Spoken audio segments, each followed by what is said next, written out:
setiap investasi, setiap transaksi ya, yang tidak sejalan dengan yang Allah izinkan seperti mengandung unsur riba, mengandung unsur maisir perjudian ataupun gharar, semua itu haram, haram, haram hukumnya apapun bentuknya.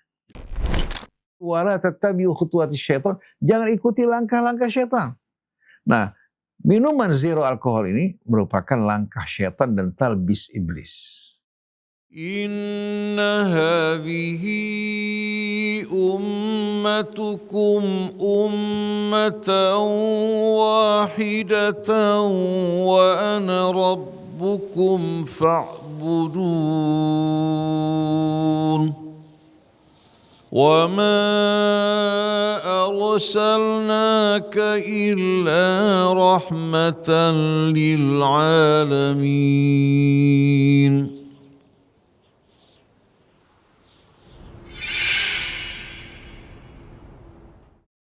Bismillahirrahmanirrahim. Alhamdulillahirabbil alamin. Allahumma shalli ala Muhammadin wa ali Muhammad. Assalamualaikum warahmatullahi wabarakatuh. Waalaikumsalam warahmatullahi wabarakatuh. Sahabat Ummatan Wahidah dimanapun antum berada, semoga senantiasa dalam lindungan dan rahmat Allah Subhanahu wa taala. Alhamdulillah kita berjumpa kembali dalam acara kita Dialog di Bawah Naungan Al-Qur'an. Mari sama-sama kita buka dengan membaca Ummul Qur'an. A'udzu billahi minasy syaithanir rajim. Bismillahirrahmanirrahim. Alhamdulillahi rabbil alamin. Ar-Rahmanir Rahim. Maliki yaumiddin. Iyyaka na'budu wa iyyaka nasta'in. Ihdinas siratal mustaqim. Siratal ladzina an'amta 'alaihim ghairil maghdubi 'alaihim waladdallin. Amin amin ya rabbal alamin. Sebelum kita memulai majelis kita, jika antum semua mendapatkan manfaat dari channel ini, jangan lupa share, like, dan subscribe. Hari ini kita akan menjawab pertanyaan-pertanyaan yang masuk dari sahabat Umdah. Seorang muslim yang berperilaku jahat dibandingkan non-muslim yang berakhlak, yang berperilaku baik dan suka menolong sesama, apakah si muslim ini tetap masuk surga, sedangkan yang non-muslim itu tetap posisinya di neraka? Bismillahirrahmanirrahim. Alhamdulillahi rabbil alamin. Allahumma salli ala Muhammadin wa ali Muhammad. Subhanaka la ilma lana illa ma 'allamtana innaka antal alimul hakim wa la haula wa la quwwata illa billahil aliyyil azim. Rabbana atina min ladunka rahmah wa hayyi' lana min amrina rasyada. Allahumma hdina subulas salam wa akhrijna minadh dhulumati ilan nur wahdina ila siratikal mustaqim. Allahumma atina min indika rahmah wa 'allimna min ladunka ilman nafi'a wa anfa'na bima 'allamtana. Wa ba'du. Pertanyaan ini sebetulnya mengulangi kembali sejarah masa lampau. Banyak orang-orang Yahudi beranggapan apapun yang mereka perbuat, kejahatan apapun yang mereka lakukan, mereka tetap akan selamat. Karena mereka merupakan bangsa pilihan dan juga merupakan anak-anak kesayangan Allah, seperti anggapan mereka. Sebagaimana dalam suratul Maidah, kita mendengar firman Allah Subhanahu wa taala, wa qalatil yahudu wan nasara nahnu abna'ullahi wa ahibba'u. Ini ayat 18 suratul Maidah. Orang-orang Yahudi dan kaum Nasrani berkata, nahnu abna'ullah wa ahibba'u. Kita merupakan anak-anak kesayangan Allah dan kekasih-kekasihnya.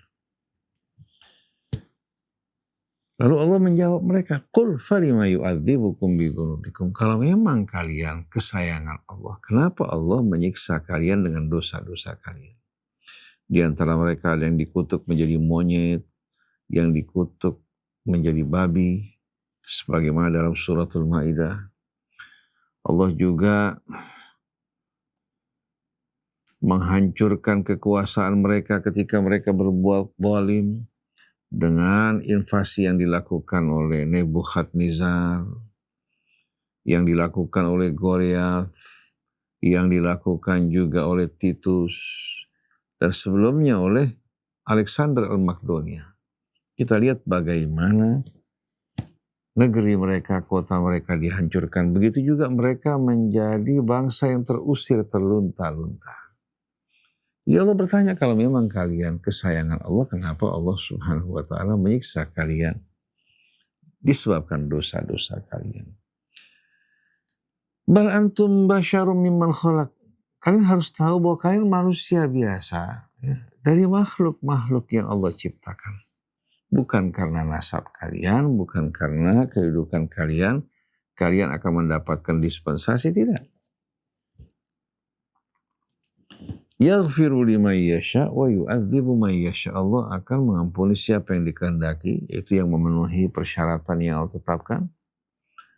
Dan Allah akan menyiksa siapa-siapa yang Allah kehendaki, itu mereka-mereka yang tidak berjalan di atas petunjuk Allah Subhanahu wa ta'ala. Walillahi mulkus samawati wal ardh wa ma bainahuma. Kepunyaan Allah seluruh kerajaan langit dan bumi dan apa yang terdapat di antara keduanya. Wa ilaihil masir, dan kepadanya manusia semua dikembalikan. Nah, banyak kita jumpai ya, orang-orang Yahudi yang sama sekali tidak memahami agama dengan benar, membanggakan diri mereka, asal usul mereka, hingga mereka berkata, wa qalu lan tamassana naru illa ayyaman ma'dudah. Mereka berkata bahwa kami tidak akan tersentuh api neraka. Kalau seandainya kami masuk, paling cuma beberapa hari kemudian akan dikeluarkan. Dijawab oleh Allah, qul attakhadhtum indallahi ahdan fala yukhlifallahu ahdahu am taquluna 'alallahi ma la ta'lamun. Memangnya kalian sudah buat perjanjian bersama Allah, lalu Allah tidak akan menyalahi janjinya terhadap kalian, atau kalian berbicara tanpa dasar ilmu. Bala man kasaba sayyi'atan wa ahatat bihi khati'atuhu fa ulaika ashabun nar hum fiha khalidun. Ucapan kalian tidak benar, klaim kalian tidak benar. Siapa saja yang berbuat kejahatan diliputi oleh kejahatannya, maka mereka penghuni api neraka kekal di dalam. Siapapun dia. Tapi sebaliknya, walladzina amanu wa amilus shalihat ulaika ashabul jannati hum fiha khalidun. Sedangkan mereka yang beriman kemudian mengerjakan amal soleh, apapun latar belakang mereka, suku mereka, warna kulit mereka, mereka adalah orang-orang yang kelak akan menjadi penghuni surga kekal di dalamnya untuk selama-lamanya. Nah, kita juga sering mendengar sebahagian orang mengatakan kalau orang keturunan Rasulullah SAW, apapun yang dilakukan, karena dia memiliki darah Rasulullah, tidak akan disiksa oleh api. Mereka akan tetap masuk ke dalam surga. Apakah ini benar? Jawabannya tidak benar. Apa yang mereka ucapkan sama dengan apa yang diucapkan dan diklaim oleh Bani Israel, baik Yahudinya maupun Nasraninya. Kita juga mendengar sebagian pengikut Katolik mengatakan, atau pengikut agama Kristen, apabila seorang beriman kepada Yesus Kristus sebagai juru penyelamat, apapun yang dilakukan, dia akan mendapatkan syafaat dari Yesus. Saya dengar langsung dari mulutnya James Swagert, dan sekian banyak dari mereka mengatakan siapa yang beriman kepada Yesus Kristus sebagai juru penyelamat, dia akan diselamatkan apapun kejahatan yang dilakukan. Oleh karena itu banyak mereka-mereka yang berbuat kejahatan datang ke mimbar ampunan, menceritakan dosa mereka, lalu sang pap mengatakan, saya telah maafkan kamu. Banyak juga dilakukan oleh sebagian orang yang mengaku sebagai ulama Islam. Mereka merusak agama Allah, membodoh-bodohi masyarakat. Yang jelas, siapapun yang beriman kepada Allah dan mengerjakan amal soleh, mereka akan menjadi penghuni surga kekal di dalamnya selama-lamanya. Sedangkan orang yang bergelimangan kejahatan dan dosa, mereka tidak bertaubat kembali pada Allah sebelum ajalnya, maka mereka akan menjadi penghuni api neraka kekal di dalamnya untuk selama-lamanya.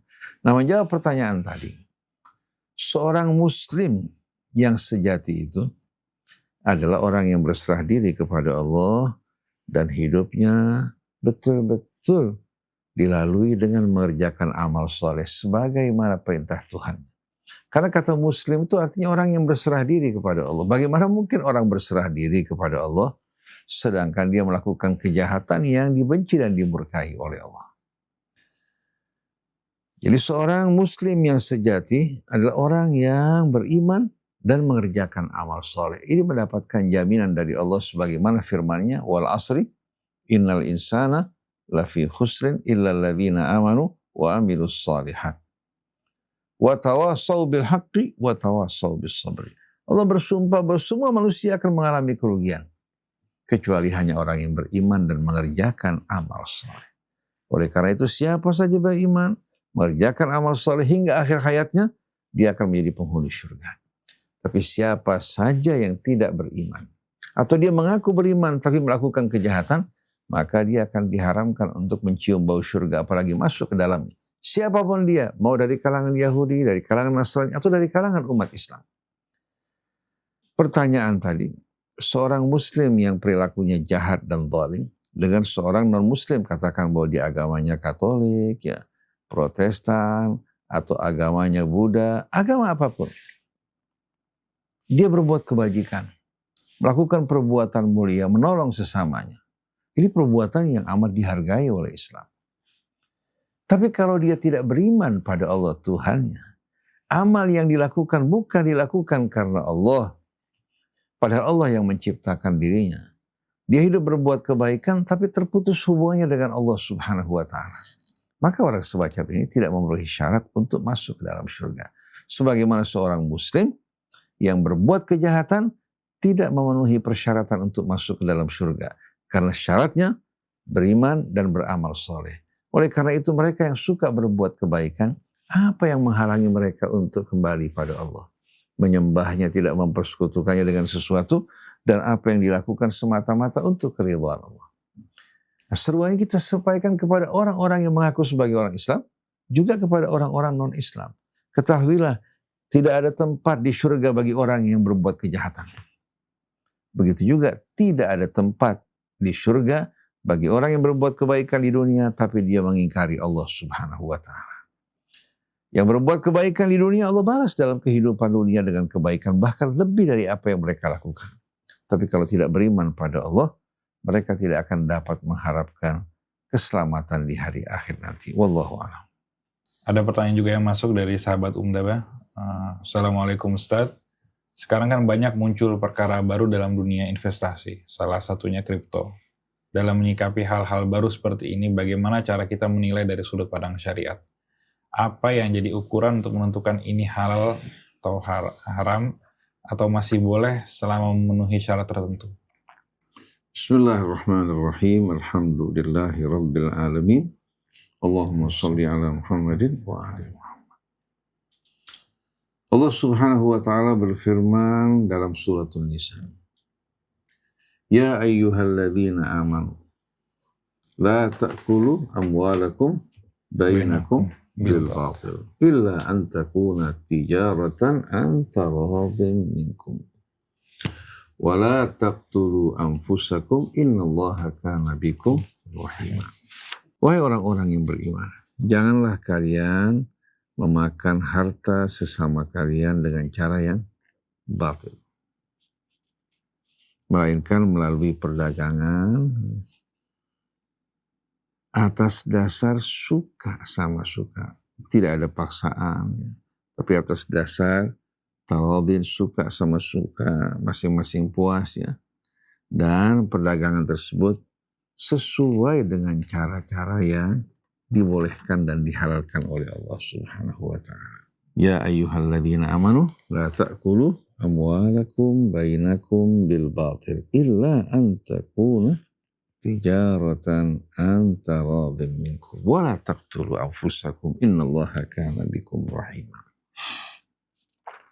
Dan jangan kalian membunuh diri kalian. Maksudnya kalian membunuh saudara-saudara kalian disebabkan karena pertikaian dalam urusan perdagangan dan lain-lain. Karena wala taqtulu anfusakum di sini maksudnya wala yaqtul ba'dukum ba'dha. Jangan sebagian kalian membunuh sebagian yang lain, sebagaimana firman Allah wala tarmizu anfusakum, jangan kalian mencaci diri kalian. Maksudnya kalian mencaci saudara kalian sama dengan membuka jalan juga orang untuk mencaci kalian. Jadi wala taqtulu anfusakum innallaha kana bikum rahima. Jangan kalian saling membunuh, sesungguhnya Allah Subhanahu wa taala amat penyayang terhadap kalian. Dan bisa juga wala taqtulu anfusakum juga karena frustasi, karena putus asa apa? Seorang membunuh dirinya. Padahal Allah Maha Penyayang. Kalau sekarang kamu mengalami kebutuhan, mengalami kesulitan, ketahuilah rahmat Allah amat luas. Wa may yaf'al dzalika 'udwanan wa dhulma. Siapa yang melakukan hal tersebut? Udwanan dengan melakukan pelanggaran terhadap hak orang lain. Bukan atas kebenaran dan keadilan. Wa dhulma dan berbuat aniaya. Fasawfa nuslihi nar. Maka kami kelak akan memasukkan dirinya ke dalam api neraka. Wa kana dzalika 'ala Allahi yasira. Dan hal tersebut amat mudah bagi Allah. Ini merupakan ayat 29 dan ayat 30 dari surah An-Nisa. Dari sini para ulama ya memetik ya, poin-poin yang amat penting. Pertama ya, kita dalam perdagangan wajib menghindari hal yang batil seperti riba. Merupakan apa? Merupakan satu transaksi di antara dua orang. Yang satu meminjamkan hartanya, yang satu meminjam dengan ketentuan bunga yang ditetapkan. Yang satu menerima keuntungan, yang satu berada dalam keadaan yang tidak jelas. Artinya bisa saja dia untung, bisa saja apa? Dia mengalami kerugian. Tapi yang meminjamkan uang atau pihak pertama itu tidak peduli kamu mau untung, mau rugi, kamu wajib untuk memberikan apa? Memberikan keuntungan buat saya. Ini merupakan cara yang zalim.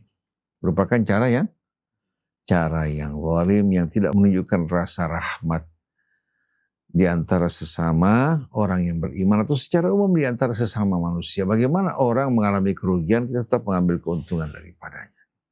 Oleh karena itu yang diizinkan Allah adalah kerjasama. Apabila ada keuntungan, mereka nikmati bersama-sama.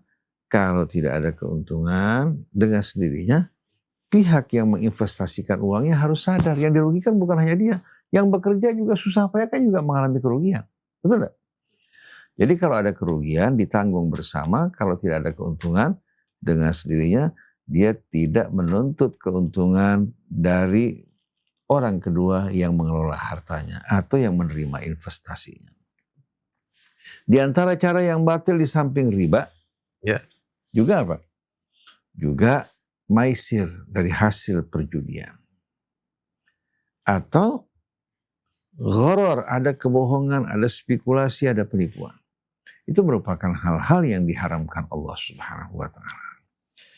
Nah, pada akhir-akhir bermunculan berbagai macam transaksi seperti investasi ya, dengan menjadikan emas sebagai apa?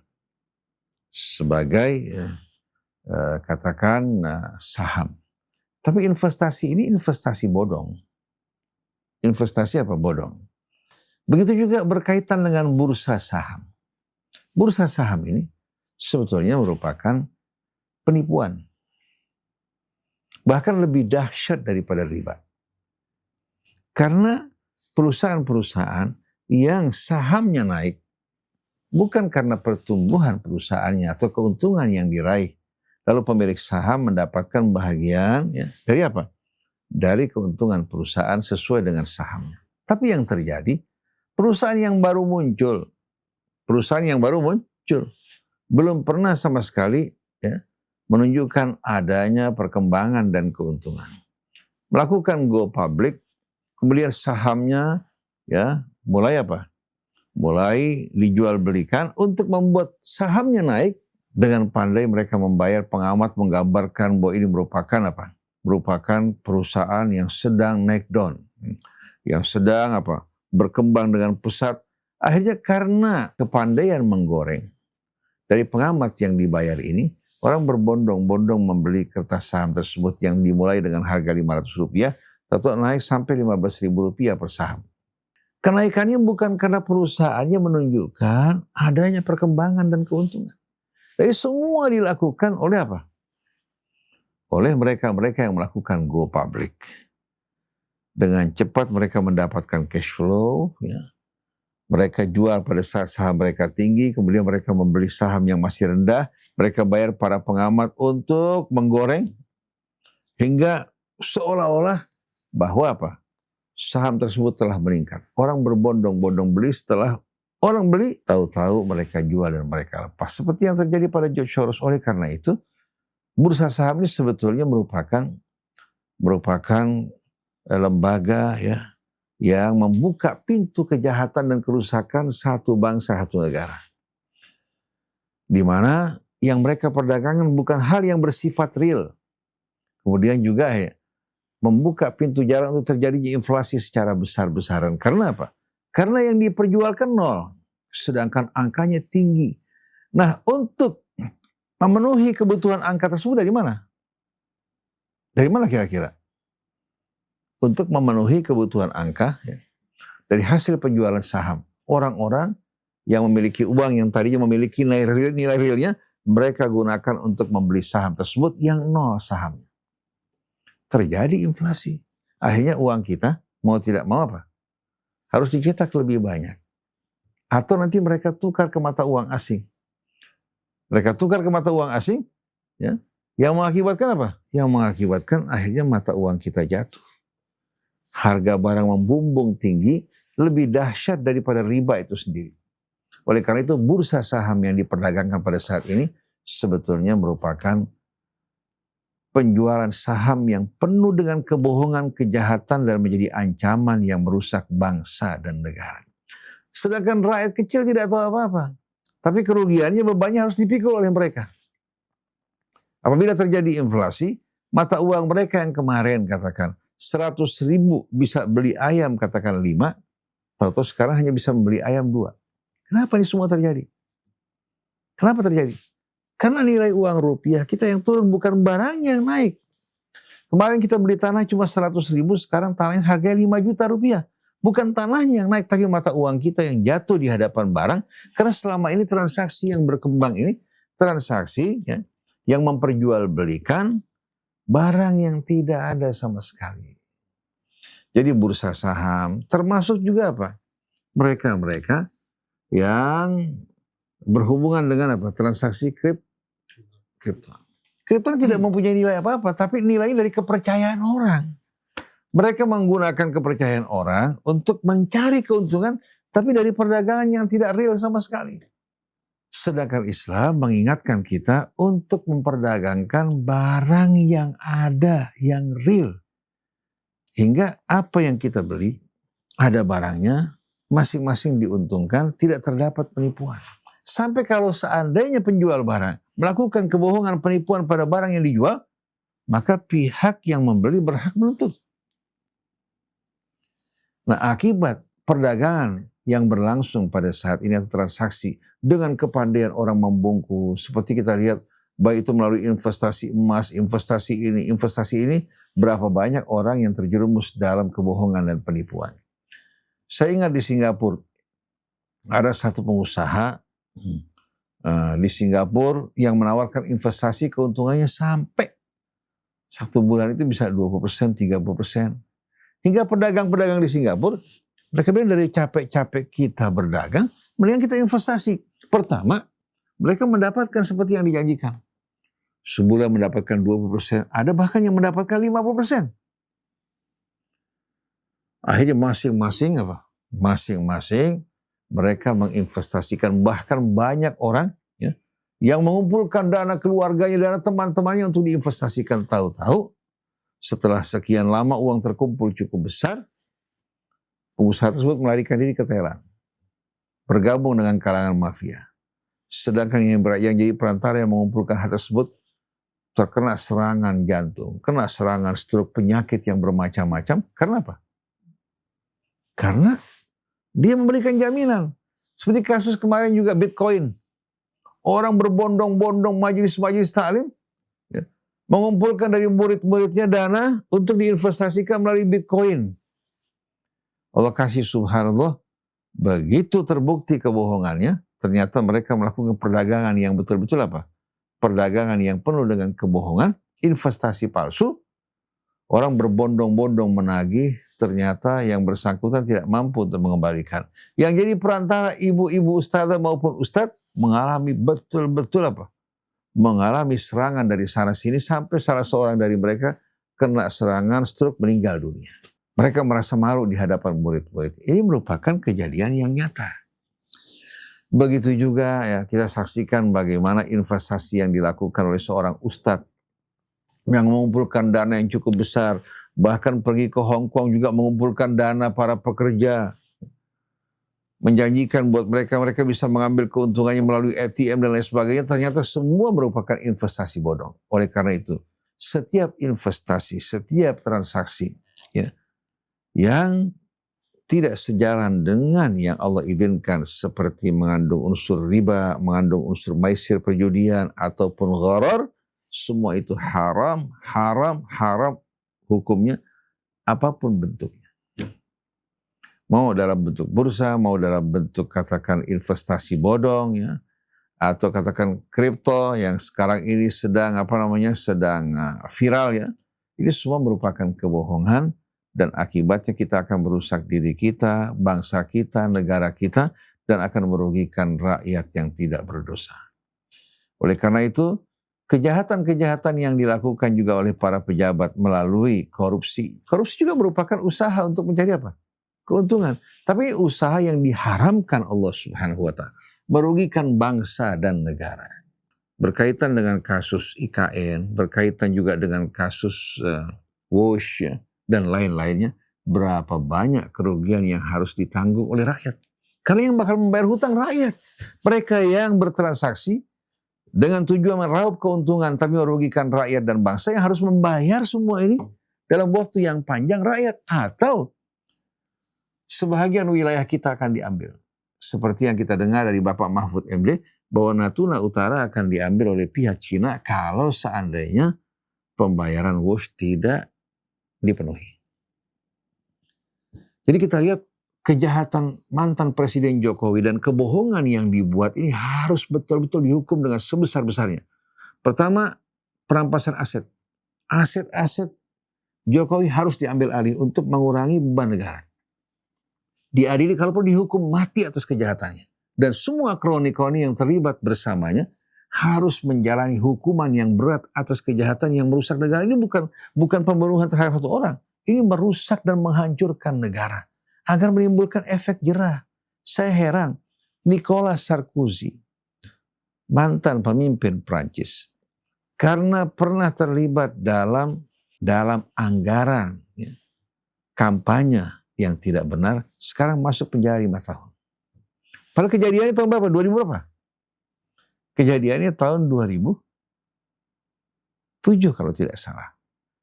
Coba kita lihat bagaimana penjahat walaupun sudah bersembunyi atau disembunyikan sekian lama, terbukti dia berbuat salah, masuk penjara. Tapi di Indonesia para koruptor ini dengan kekayaan mereka terlindungi. Nah kita ingin betul-betul memberikan dukungan penuh kepada Bapak Prabowo Subianto agar betul-betul merampas aset mantan presiden kita ini. Dan kroni-kroninya semua dirampas kembali, dikembalikan ke negara. Dan tidak perlu gentar, rakyat memberikan dukungan secara penuh. Mereka hanya beberapa gelintir orang dan rakyat akan sepenuhnya mendukung. Begitu juga kita doakan mudah-mudahan Bapak Purbaya ini diberikan hati yang betul-betul kuat, didukung, dibantu, dan kita wajib membantu bersama-sama untuk melakukan pembersihan terhadap kejahatan yang sedang berlangsung pada saat ini. Kalau negara dikelola dengan cara yang baik, insya Allah kita betul-betul akan mengalami kebangkitan yang luar biasa. Adapun kejahatan yang Jokowi lakukan, yang dilakukan oleh Luhut, ini bukan kejahatan yang tersembunyi. Semua orang tahu kejahatan yang mereka lakukan.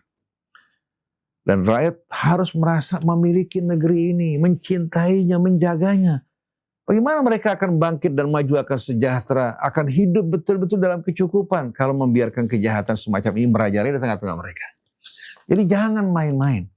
Lakukan tindakan dengan tegas. Mudah-mudahan Bapak Prabowo Subianto berani melakukan tindakan tegas ini. Kita berharap beliau menjadi pahlawan walaupun setahun 2 tahun pada masa-masa pemerintahan dia, dan akan dikenang oleh bangsa kita. Dan mudah-mudahan Allah memberikan hidayah, ya, istiqamah, keteguhan bagi orang-orang yang menjabat pada saat ini. Hukum berlaku dengan adil. Walaupun dalamnya berbeda-beda bagikan air, tapi permukaannya sama. Wallahu a'lam. Bah, sekarang ini banyak minuman yang menggunakan label zero alkohol. Katanya aman karena nggak memabukkan. Dalam pandangan Islam, gimana bah hukum minuman yang menggunakan label dengan gimmick seperti itu? Bismillahirrahmanirrahim. Alhamdulillahirabbil alamin. Allahumma shalli ala Muhammadin wa ali Muhammad. Rabbana zidna ilman wa alhiqna bis shalihin. Di Saudi Arabia yang pertama-tama memproduksi minuman zero alkohol, tapi tetap dengan namanya birah. Jadi aroma rasa bir tetap mereka nikmati. Karena memang orang-orang Saudi ini tenggelam dalam minuman yang luar biasa. Walaupun mereka berada di negara tempat kedua kota suci, tapi rakyat Saudi dikenal kerusakan, kebobrokan yang luar biasa. Terhadap minuman, jangan ditanya. Mereka menganggap minuman itu bahagian dari hidup mereka seperti pada masa jahiliyah dahulu kala. Nah, untuk mencampur di antara hak dan batil, mereka memproduksi minuman zero alkohol. Tapi rasa, aroma, cita rasa sama. Cuma tidak memabukkan. Kalau ingin membuat minuman tersebut memabukkan, cukup dengan memasukkan alkohol. Atau melakukan fermentasi. Dengan mudah minuman tersebut akan berubah apa? Menjadi minuman yang memabukkan. Ini bahagian dari talbis iblis. Bahagian dari apa? Talbis iblis. Bagaimana ya mereka mencampur di antara yang hak dan batil. Lama-kelamaan rakyat kalau sudah menikmati aroma, cita rasa minuman keras, walaupun tidak memabukkan, maka dengan mudah setan akan menggiring mereka untuk apa? Untuk masuk ke daerah yang haram. Oleh karena itu Allah Subhanahu wa taala ketika mengingatkan umat Islam untuk apa? Untuk meninggalkan minuman yang keras, uslub yang digunakan itu memerintahkan mereka untuk menjauhi. Bukan melarang mereka untuk minum, tapi memerintahkan mereka untuk menjauhi. Karena kalau dekat-dekat, dengan mudah orang terjerumus ke dalamnya. Orang sedang stres, orang sedang bingung, terus seorang menawarkan minuman untuk menghilangkan stres dia. Apalagi di tengah-tengah kesulitan bangsa kita pada saat ini. Allah berfirman, innamal khamru wal maisiru wal ansabu wal azlam rijsun min amali syaitan fajtanibu la'allakum tuflihun. Sesungguhnya minuman keras, khamr itu yang menutupi akal kita. Wal maisir perjudian. Wal azlam merupakan jenis juga perjudian menggunakan panah yang tidak bermata yang digunakan oleh masyarakat jahiliyah sebagai cara untuk bersenang-senang. Jadi mereka ya mengumpulkan panah yang tidak bermata. Lalu mereka tulis, ada panah yang sahamnya kosong, ada yang 1/4, ada yang setengah, ada yang 3/4. Lalu mereka menjadikan sapi atau onta sebagai bahan perjudian. Lalu mereka mulai ya mengadakan undian, mengambil panah tersebut. Kalau panahnya kosong, maka dia yang bertanggung jawab untuk membayar semua biaya hewan tersebut. Yang panahnya separuh, dia mendapatkan separuh dari apa? Dari daging onta atau sapi tersebut. Yang mendapatkan 1/4, mendapatkan 1/4. Tapi kalau kebetulan diundi pertama seorang mendapatkan saham 1, maka semuanya menjadi miliknya. Sedangkan yang menanggung adalah yang memiliki saham kosong. Itu azlam. sebagaimana yang diterangkan oleh kalangan Ahlul Bait. Jadi kalau kita perhatikan, ini cara perjudian dengan menggunakan panah. Nah sekarang dengan banyaknya undian-undian dengan kupon yang kita beli, memang sepintas bukan bagian dari perjudian, tapi melatih kita untuk apa? Untuk memiliki selera dan kebiasaan berjudi. Pelan-pelan syaitan tidak menyisakan manusia sekaligus, tapi wala tattabi'u khutuwati syaitan, jangan ikuti langkah-langkah syaitan. Nah, minuman zero alkohol ini merupakan langkah syaitan dan talbis iblis.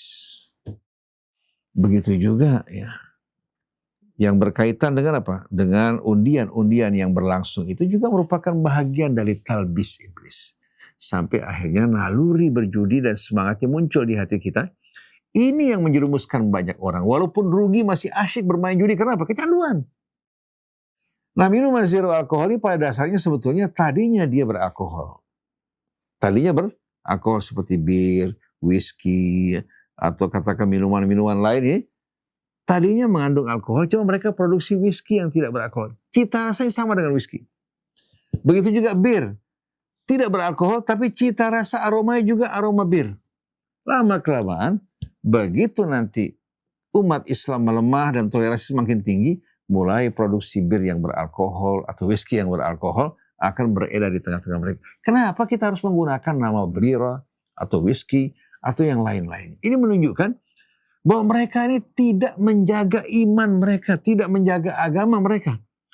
Dan memang di Saudi Arabia, sebagaimana yang kita lihat pada saat ini Muhammad bin Salman sudah jelas-jelas melecehkan agama Allah. Di tempat yang dikutuk oleh Allah. Nabi kalau liwat berputar bahkan menutupi wajahnya, mereka adakan sebagai tempat wisata di mana orang melakukan perbuatan-perbuatan yang tidak benar. Pada musim Riyadh juga mereka melakukan berbagai macam perbuatan-perbuatan keji. Sudah jelas-jelasan bahwa mereka tidak sama sekali menghargai agama Allah. Di luar mereka sebagai orang Islam, padahal dalamnya ada kekafiran, kesombongan dan keingkaran. Dan azab Allah subhanahu wa ta'ala tidak lama lagi akan turun pada mereka. Dan ulama-ulama juga yang berdiam berpangku tangan di Saudi Arabia akan terkena azab Allah karena mereka tidak melakukan amar ma'ruf nahi munkar.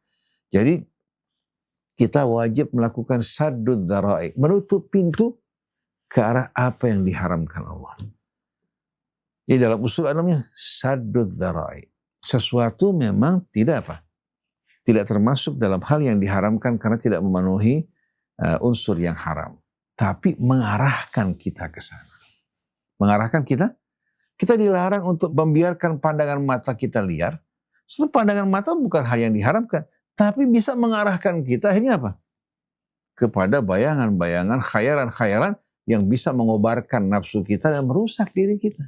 Oleh karena itu Allah mengatakan wala taqrabuz zina, jangan dekati perzinahan. Sedangkan dalam khamar fajtanibuh, jauhi. La'allakum tuflihun, agar kalian sukses dan selamat. Jadi bukan jangan minum, tapi jauhi sejauh-jauhnya. Jadi bira, whisky, ya, atau Johnny Walker yang sering kita dengar, ya, sekarang mereka produksi tanpa menggunakan alkohol. Hukumnya haram, haram, haram. Wajib untuk dijauhi. Begitu juga undian-undian yang sengaja melatih kita untuk menumbuhkan naluri dan kecondongan untuk berjudi, wajib untuk kita tinggalkan. Kalau Anda yang meraih keuntungan, bekerja, beramal, berusaha, berdagang. Bukan dengan mengharapkan apa? Keuntungan dari undian. Ini merupakan jebakan-jebakan syaitan. Wallahu a'lam. Berkaitan dengan emas, Bah. Sekarang ini kan marak sekali jual beli emas karena harganya naik signifikan dari awal tahun yang awalnya 1,6 juta per gram menjadi 2,4 juta per gram. Akibatnya banyak bermunculan toko-toko emas baik resmi dan non-resmi dengan harga jualnya yang bervariasi. Bagaimana hukumnya menjadikan emas sebagai alat investasi atau bahkan sebagai komoditas untuk diperjualbelikan dalam pandangan Islam? Bismillahirrahmanirrahim. Investasi, ya, emas. Pada zaman dahulu kala, emas itu sebagai apa? Alat tukar. Sebagai standar ekonomi dan alat tukar. Oleh karena itu, pada saat jual beli pun diharuskan apa? Dalam keadaan sama. dalam keadaan sama agar tidak terjadi manipulasi. Karena dia merupakan alat tukar. Tapi alat tukar yang memiliki nilai sesuai dengan apa? Alat tukar yang memiliki apa? Nilai yang sama. Kalau kita memiliki dolar Amerika $100, kita potong jadi 2. Ada nilainya enggak? Tapi kalau kita punya emas, katakan 10 gram, kita potong menjadi 2. Tetap apa? Memiliki nilai. Oleh karena itu orang yang bertransaksi menggunakan emas atau di masa modern ketika mereka ya membuat alat tukarnya dalam bentuk kertas juga disesuaikan dengan emas. 1 pon emas, 1 pon sterling yang dicetak. Tapi di belakang hari karena pertumbuhan angka yang begitu besar akibat riba, akibat transaksi-transaksi yang tidak benar, akhirnya angkanya membumbung tinggi. Sedangkan nilai realnya nggak ada sama sekali. Akhirnya Mesir yang tadinya mencetak 1 pon, mereka cetak 2 pon. 1 pon emas harganya 2 pon. Sampai sekarang kalau mereka ya pada nilai uang Mesir pada saat ini 1 pon emas itu nilainya berapa kira-kira? Bisa puluhan ribu pon dibandingkan dengan pertama kali ketika pon Mesir dicetak nilainya sama dengan 1 pon emas. Jadi orang yang menjadikan alat tukar sebagai apa? Sebagai komoditas yang dijual belikan, ini betul-betul merusak tatanan ekonomi, merusak keseimbangan dan menimbulkan gharor, juga maisir perjudian. Karena spekulasi yang mirip dengan perjudian dan penipuan yang berbungkus dengan transaksi yang sepintas merupakan investasi dan transaksi. Oleh karena itu, emas seharusnya pada zaman dahulu sebagai alat tukar, sekarang juga seharusnya dia menjadi standar. Hingga setiap negara tidak merasa dirugikan. Bukan karena spekulasi, mata uang naik turun, tapi karena apa? Nilai real yang jelas. Nah, sekarang banyak orang mengalami keadaan yang betul-betul tertipu akibat kebohongan-kebohongan, juga nafsu seseorang untuk meraih keuntungan, tapi tanpa usaha. Sehingga satu orang bilang sama saya begini, Ustaz, saya selama ini bangun properti, keuntungan saya nggak seberapa. Akhirnya ada orang mengajak saya untuk berinvestasi bersama satu pengusaha yang cukup terkenal di Indonesia. Saya letakkan uang saya 100 miliar, saya mendapatkan keuntungan setiap bulan yang cukup besar. Ngapain saya usaha capek-capek? Padahal usahanya kebanyakan spekulasi yang tidak jelas. Sedangkan apa? Sedangkan waktu dia berinvestasi, berapa banyak orang yang kerja. Dia bangun properti, berapa banyak orang yang hidup dengan uang dia. Betul enggak? Perputaran uang itu dari mulai belanja bahan-bahan bangunan, kemudian juga membayar para pekerjanya. Berapa ribu orang yang menikmati manfaat dari uang yang Allah berikan kepadanya. Tapi semenjak bermain di bursa, bukan hanya tidak memberikan keuntungan, tapi justru apa? Membantu konglomerat ikan-ikan besar ini untuk memangsa ikan-ikan kecil. Seperti berdirinya mal-mal besar menghancurkan pasar-pasar tradisional. Ini merupakan fakta. Oleh karena itu, Allah Subhanahu wa Ta'ala mengingatkan kita untuk bekerja berusaha, tapi dengan usaha pekerjaan yang halal. Begitu juga melalui kerjasama pada saat kita katakan tidak memiliki modal yang cukup, ajak orang lain bekerja sama dengan kita.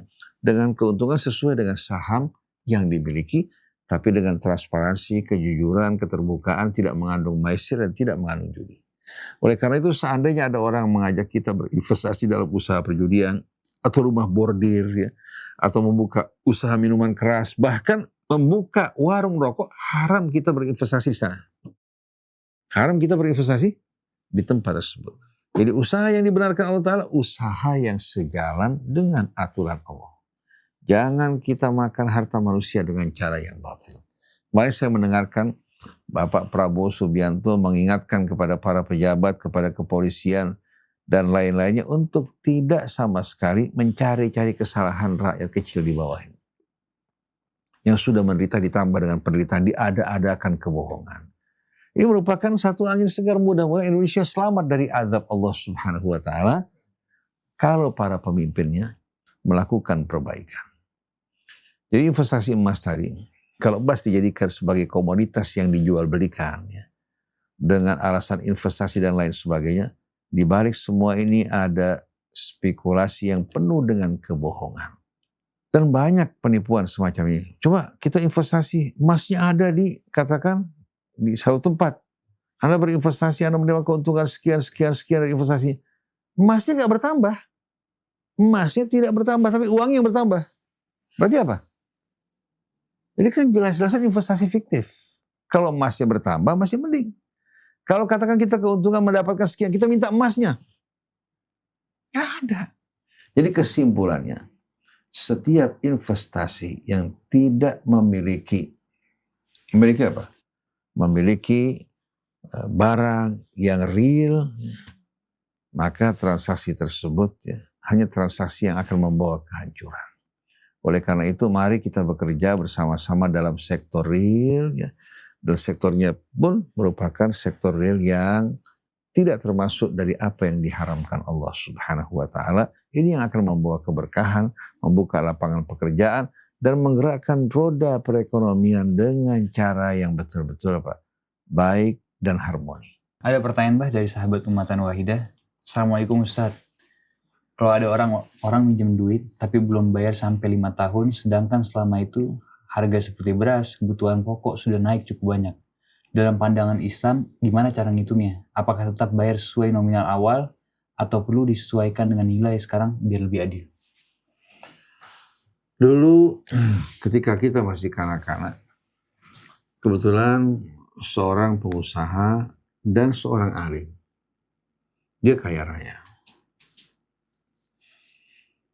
Banyak orang-orang awam, mereka punya lahan pertanian, punya ini, punya itu.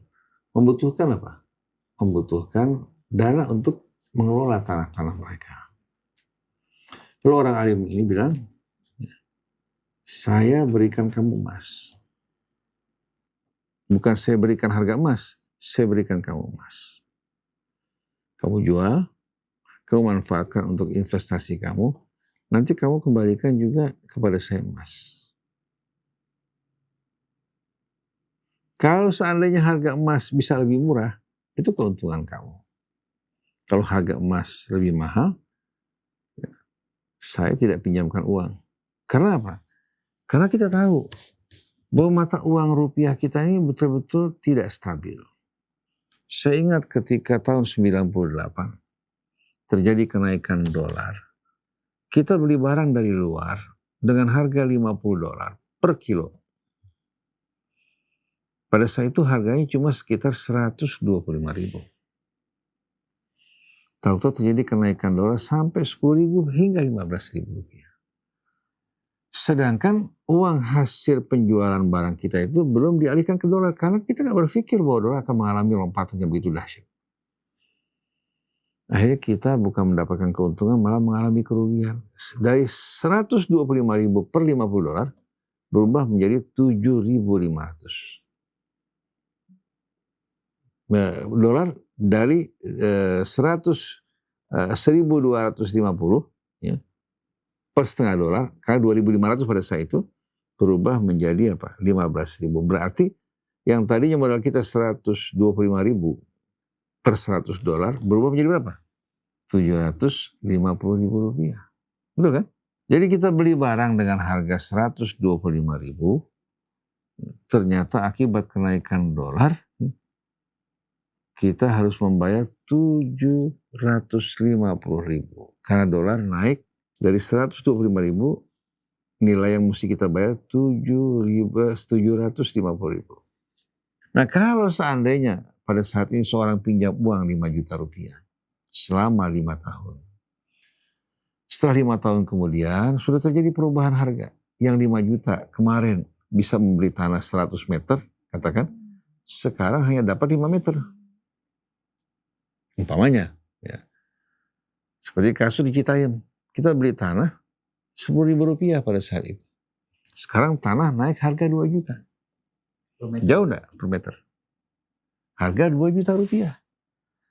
Dengan sendiri mata uang kita jatuh di hadapan barang, bukan barang yang naik di hadapan mata uang kita, tapi mata uang kita jatuh karena mengalami inflasi. Nah ini semua akibat dari riba, dari bursa, ya, dari investasi yang fiktif yang mengakibatkan akhirnya angka tumbuh tapi nilai realnya nggak ada sama sekali. Oleh karena itu, pada saat orang memberikan pinjaman sebaiknya dari awal, ya, dari awal ketika memberikan pinjaman, dia berikan pinjaman dalam bentuk emas. Dalam bentuk emas. Saya berikan pinjaman dalam bentuk emas.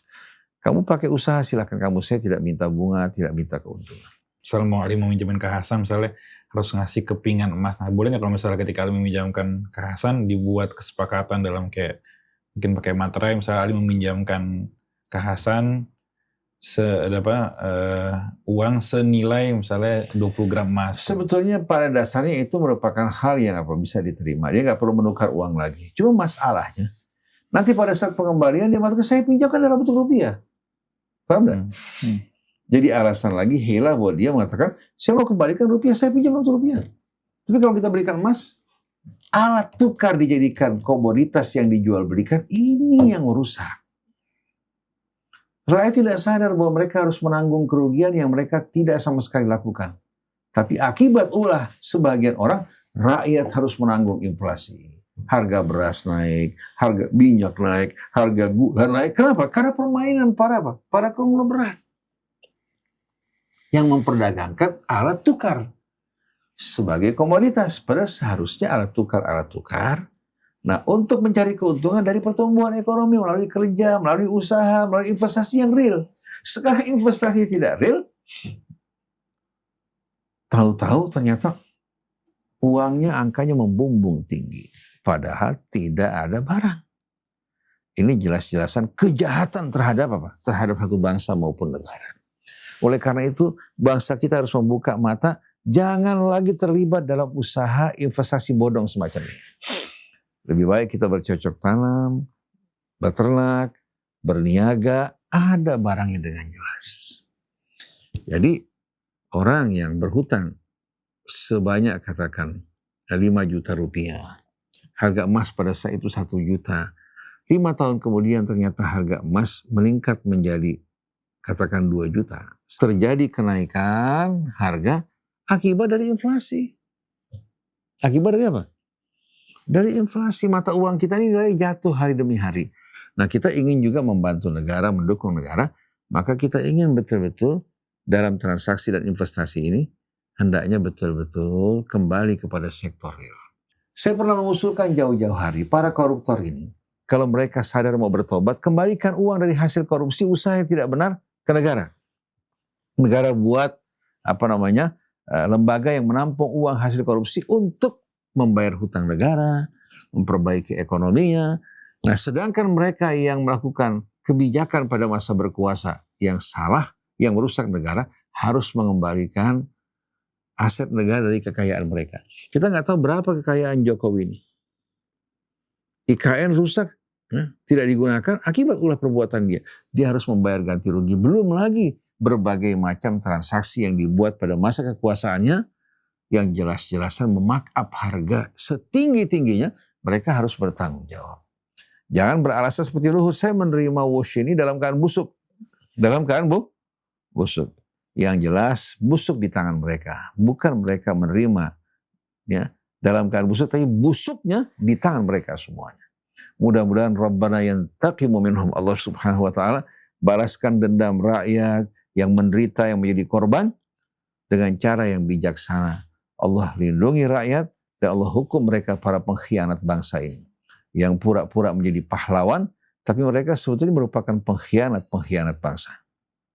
Jadi kesimpulannya, orang yang meminjamkan uang ya, sebanyak katakan 5 juta rupiah dibayar 10 tahun kemudian, maka di sini seharusnya yang berjalan hukum Allah la tadzlimun wa la tuzlam.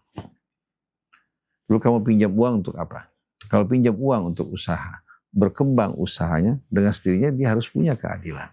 Tapi kalau dia pinjam uang untuk berobat keluarganya, atau biaya anak sekolah, artinya untuk kebutuhan. Nah, yang punya uang harus punya toleransi. Karena ini uang bukan digunakan untuk apa? Untuk berusaha, tapi digunakan untuk kebutuhannya. Masa orang dalam keadaan tercekik kita tambahkan lagi penderitaannya. Tapi kalau seorang pinjam dalam bentuk emas, maka dia wajib mengembalikan dalam bentuk emas. Kecuali kalau pihak apa? Yang meminjamkan merasa alhamdulillah Allah berikan kecukupan, sedangkan sudah dalam kesusahan, dia memberikan maaf. Ya kalau misalnya kan sekarang orang kalau misalnya kayak proses peminjaman kan, kalau disepakati di awal, kalau misalnya orang harus bisa beli emasnya dulu baru dikasih kan agak repot, apalagi kan sekarang kayak beli emas saya kalau ke Antam langsung kan ada pajak gitu. Jadi apakah boleh misalnya kita dengan menggunakan materai supaya ada kekuatan hukum misalnya meminjam, kita melihat emas di Antam jadi patokan misalnya di harga 2,4 atau 2,8 misalnya. Setelah itu misalnya dikonversi ke emas berapa 100 gram, jadi 280 juta kasih ke orangnya. Nah itu boleh nggak? Soalnya kalau misalnya kayak proses untuk meminjam emas dengan batangan agak repot, Bang. Ini sebetulnya merupakan hal yang tidak masuk dalam unsur yang haram. Tapi nanti pada saat apa? Pada saat pembayaran bisa saja pihak kedua yang meminjam ini mengatakan saya kan pinjam rupiah. Yusuf Hamka meminta pemerintah membayar utang sesuai putusan Mahkamah Agung yang mencakup denda 2% per bulan. Ia samakan dengan denda keterlambatan pembayaran pajak menagih hutang pokok sekitar 800 miliar dari deposito PT Citra Marga Nasapala Persada yang tak kunjung dibayar sejak tahun 99. Jadi kan emang ya biarpun di sini perhitungannya dengan denda segala macam, tapi kan kalau misalnya emang 800 miliar tahun 99 sekarang kan pasti kan melonjak jauh tuh. Ada kebijakan pemerintah di masa yang lalu ya untuk menghindari kerugian investor asing yang datang ke Indonesia. Mereka berinvestasi di negeri kita, katakan ketika mereka membawa dolar sebanyak 1 juta dolar dengan nilai uang harganya katakan per dolarnya 2.500 ya. Kalau terjadi katakan inflasi, terjadi kenaikan mata uang dolar di hadapan barang, maka pemerintah punya kewajiban untuk mengembalikan kepada pihak investor itu dengan apa? Dolar pada harga ketika mereka berinvestasi. Jadi walaupun dolar sudah mencapai angka 15.000, pemerintah berkewajiban mengembalikan dolar dengan harga pada saat mereka investasikan. Jadi mengembalikan kepada pihak investor asing ini 1 dolarnya 2.500 bukan dengan harga 15.000. Itu merupakan sistem swap kalau nggak salah, sistem swap yang dilakukan oleh negara untuk mengundang para investor hingga mereka tidak terancam menghadapi apa? Menghadapi kenaikan harga mata uang asing. Ini tujuannya mengundang para investor. Saya nggak tahu apakah masih berlaku apa enggak. Tapi pada 98 itu pemerintah punya kewajiban untuk mengembalikan uang investor kepada pihak asing yang berinvestasi dengan nilai tukar dolar sebagaimana mereka menukar dolar pada saat berinvestasi. Jadi kalau harga dolar 2.500 ya 2.500 walaupun harga belum tinggi. Jadi berkaitan dengan Yusuf Hamka ini, pemerintah kalau berbuat kezaliman tidak mengembalikan dan tidak membayar hutangnya kepada Yusuf Hamka, maka dengan sendirinya perlu dipertimbangkan berapa kira-kira kenaikan harga ya, dari mulai dia memberikan pinjaman hingga saat ini. La tadzlimun wa la tudzlamun. Pemerintah tidak menzalimi Yusuf Hamka dan Yusuf Hamka juga tidak menzalimi pemerintah. Karena kan kebijakan yang dilakukan oleh pemerintah, negara. Terjadinya inflasi juga akibat kebijakan yang salah yang negara lakukan. Jadi jangan sampai rakyat dizalimi oleh negara dengan kebijakan yang mereka putuskan, tapi rakyat yang tidak sama sekali ikut serta terkena kezaliman. Jadi kesimpulannya, pada saat terjadi inflasi, negara berkewajiban untuk memberikan ganti rugi pada rakyatnya. Karena musibah ini bukan bencana alam yang terjadi dengan sendirinya. Ini bencana yang dibuat oleh manusia. Oleh karena itu, orang-orang yang terlibat dalam terjadinya inflasi ini, para konglomerat, mereka punya kewajiban untuk apa? Memberikan ganti rugi. Jadi negara menuntut dari mereka untuk melakukan ganti rugi dengan transaksi yang mereka lakukan dengan cara yang tidak benar. Tapi sulit. Mereka ikan-ikan besar ini mendapatkan perlindungan. Walaupun berbuat kejahatan apapun, Tapi karena ada kolaborasi dengan pejabat, mereka terlindungi. Seperti kasus Lapindo, jangan jauh-jauh. Siapa yang melakukan kerusakan? Grup Bakri kan? Tapi yang menanggung siapa? Negara. Yang membayar kerugian negara. Padahal yang berbuat kejahatan siapa? Grup Bakri. Ini merupakan fakta. Jadi pada akhirnya negara yang dirongrong, rakyat yang harus membayar hutang negara. Sedangkan yang diuntungkan konglomerat bersama pejabat-pejabat yang memberikan perlindungan kepada mereka. Kita hanya bisa bilang hasbunallah wa ni'mal wakil, ni'mal maula wa ni'mal nasir, wala haula wala quwata illa billahil aliyyil azim. Berkaitan dengan Yusuf Hamka itu, kalau dalam hukum Islam, pemerintah diuntungkan dengan pinjaman yang diberikan. Kalau clear ya, itu harus dipertimbangkan. Umpamanya diberikan aset, katakan kalau dalam bentuk uang berat diberikan aset sebagai kompensasi buat Yusuf Hamka mengganti kerugian dia. Nah, dia bisa kembangkan aset tersebut atau dengan imbalan perizinan yang dimudahkan oleh pemerintah untuk mengembangkan usahanya. Seperti dulu kalau orang rumahnya digusur, dipotong, katakan rumahnya panjang 30 meter, dipotong 10 meter. Dirugikan kan yang punya rumah. Ya. Tapi apa? Diberikan kompensasi. Kalau negara tidak punya uang, kompensasi kemudahan. Dia bisa buka usaha, buka ini, buka ini. Yang nilainya kalau dihitung sama dengan kerugian yang ditanggung. Artinya pemerintah harus melindungi rakyatnya. Dan melindungi juga kekayaan rakyat yang berada di tangan pemerintah. Karena pemerintah ini kan mewakili rakyat. Bukan mewakili partai, bukan mewakili kelompok, tapi mewakili rakyat. Oleh karena itu, tugas pemerintah ini mengelola sumber daya yang dimiliki oleh rakyat ya, dan diwakili oleh pemerintah untuk betul-betul memberikan manfaat demi kepentingan rakyat secara adil dan efisien, tidak menghambur-hamburkan uang negara. Nah, ini merupakan harapan kita walaupun sekarang belum bisa diwujudkan, tapi mudah-mudahan ini bisa menyadarkan para pemimpin kita, juga rakyat kita, jangan ingin cepat-cepat kaya, akhirnya bukan kaya malah kerugian yang mereka tanggung. Mari kita bekerja, berinvestasi ya, di usaha-usaha dan sektor yang real, yang penuh keberkahan, yang dihalalkan Allah Subhanahu wa ta'ala. Subhanakallahumma bihamdika asyhadu an la ilaha illa anta astaghfiruka wa atubu ilaik. Alhamdulillah kita sudah sampai di penghujung dialog kita hari ini. Jazakumullah khairan katsiran kepada Bapak atas penjelasan yang buka wawasan. Semoga apa yang disampaikan hari ini menjadi wasilah kebaikan bagi kita semua, bagi sahabat Ummatan Wahidah yang ingin berkontribusi dalam pengembangan dakwah digital Ummatan Wahidah bisa ditransfer ke rekening Ummatan Wahidah yang sudah tercantum di bawah sini. Jangan lupa untuk terus mengikuti channel Ummatan Wahidah dan sebarkan kebaikan ini kepada sahabat-sahabat yang lain. Wassalamualaikum warahmatullahi wabarakatuh.